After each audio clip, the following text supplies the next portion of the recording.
শিখেরা গুরু নানককে এভাবে সবাই তাদের অবতারকে সর্বশ্রেষ্ঠ বলে ঘোষণা করে কোন ধরনের মজা পায়? এর ফলে কি মারামারি, হানাহানি উঁকি ঝুঁকি দেয় না?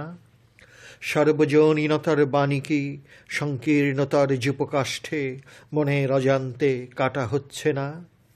এই প্রশ্নগুলো অধম লেখকের নয়, বরং অনেকেই অধম লেখককে প্রশ্ন করেন।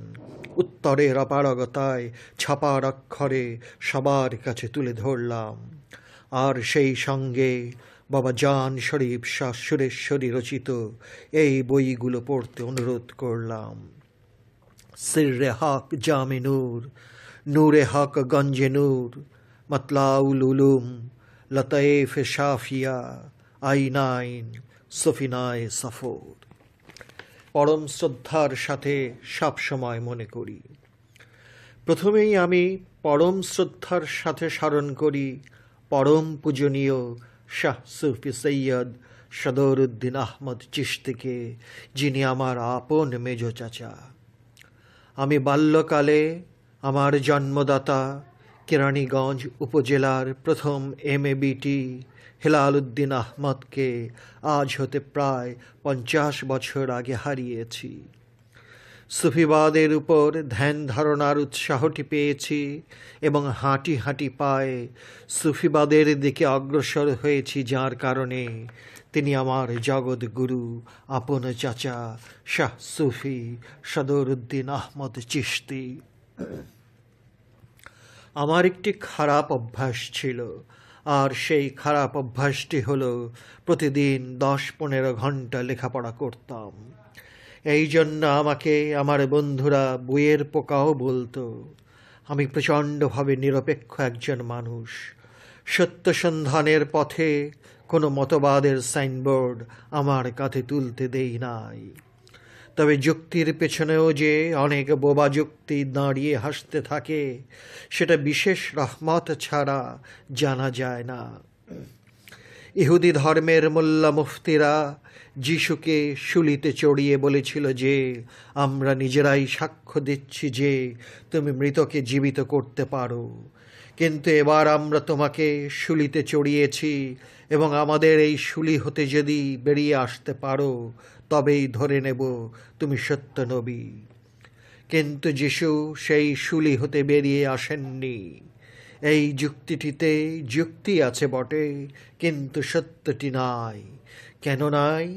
যদি সত্যিই যিশু সেই শুলি হতে বেরিয়ে আসতেন, তাহলে সবাই মুসলমান হয়ে যেত, এবং সবাই মুসলমান হয়ে গেলে আল্লাহ পাকের তোমাদের পরীক্ষা করার জন্য এই দুনিয়াতে পাঠিয়েছি কথাটির সৌন্দর্য আর থাকে না। অথচ যুক্তির কথাগুলোর বাঁধন বড় শক্ত, এবং এই যুক্তির শক্ত বাঁধনের ফাঁদে পড়ে অনেকেই ঈমান হারিয়ে ফেলবে। কিন্তু এই শক্ত যুক্তির ভেতরে যে বিন্দুমাত্র সত্য নাই, বরং যুক্তির ডুগডুগি বাজিয়ে, যুক্তির ভেলকিবাজি দেখিয়ে, যুক্তির জাদু দেখিয়ে হিপনোটাইজ করে ফেলে। পূর্বজন্মের কর্মফলের উপর ভিত্তি করেই তকদিরটি দাঁড়িয়ে আছে। এই তকদির যে স্থানের উপযুক্ত, সেখানেই নিয়ে যাবে। এটাই তকদিরে মবরাম, তথা যে তকদিরের আর বদল হয় না। শাহ সুফি সৈয়দ সদরুদ্দিন আহমদ চিশতির মতো একজন ইসলাম গবেষক এবং গুরু এই পৃথিবীতে কমই পাওয়া যায়। তাঁর রচিত কোরআনের তফসির 3 খণ্ডে বাজারে পাওয়া যায়। তফসিরটির নাম দিয়েছেন কোরআন দর্শন।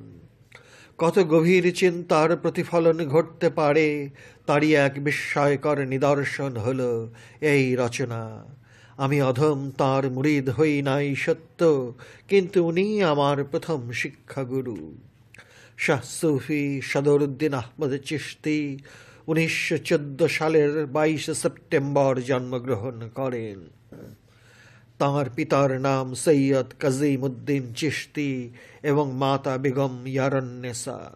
উনি পর্দা গ্রহণ করেন তথা ইন্তেকাল করেন 2006 সালের 22 সেপ্টেম্বর। আমরা অনেকেই জানি মহানবীর আবির্ভাব ও পর্দগ্রহণ 12ই রবিউল আউয়াল। মাওলাউল আলা বাবা সৈয়দ জান শরীফ শ্বশুরেশ্বরীর জন্ম ও ওফাত দিবসটি 2 অগ্রহায়ণ। আমরা জানি বেগম রোকেয়ার জন্ম এবং মৃত্যু দিবসটি 9 ডিসেম্বর। কিন্তু চোখের সামনে বাস্তবে দেখতে পেলাম একই দিনে জন্ম এবং মৃত্যুর ঘটনাটি ঘটে গেল শাহ সুফি সদরুদ্দিন আহমদ চিশতির জীবনে।